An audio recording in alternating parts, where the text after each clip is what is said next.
Oui, effectivement, et depuis le milieu de l'après-midi déjà, les esprits s'échauffaient dans le box des prévenus. On a vu un Jawad Ben Daoud au départ plutôt calme et puis s'énerver très fortement quand les questions des parties civiles ne lui plaisaient pas. Il a pris à partie une avocate qui lui posait des questions sur sa téléphonie quelques jours avant son interpellation. Vous mentez, lui a-t-il hurlé sur un ton très agressif. Il n'est pas non plus d'accord sur certains points avec son co-prévenu Mohamed Souma. À plusieurs reprises cet après-midi, on les a vus se disputer dans le box et puis il y a eu le mot de trop. Jawad Ben Daoud s'est levé, il a hurlé en insultant copieusement son co-détenu. La présidente de la chambre correctionnelle a fait suspendre l'audience et a demandé à ce qu'il soit expulsé. Il a dû être emmené manu militari par les gendarmes et je peux vous dire que, alors que j'étais encore dans la salle d'audience, on entendait hurler à travers la porte des insultes. C'est un trait de caractère que l'on a déjà retrouvé chez Jawad Ben Daoud lors des précédentes audiences où il avait dû être expulsé. Mais depuis le début ici de ce procès au tribunal correctionnel de Paris, on avait vu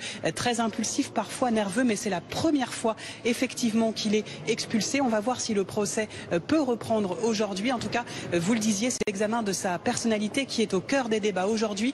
Une personnalité plutôt qui a eu un parcours judiciaire très compliqué avec de nombreuses condamnations. Il a déjà passé 7 ans en détention, mais il a un projet pour son avenir. A-t-il expliqué tout à l'heure devant la Cour? Il veut ouvrir une chaîne de restauration. Voilà pour l'anecdote. En tout cas, pour l'instant, le procès reste toujours suspendu. Mélanie Bertrand, direct du Palais de Justice de Paris avec Quentin Lebout. On en vient maintenant à ce rebondissement dans l'enquête sur le meurtre d'Alexia Daval, la joggeuse retrouvée morte le 30 octobre dernier. Son mari a été interpellé ce matin, placé en garde à vue.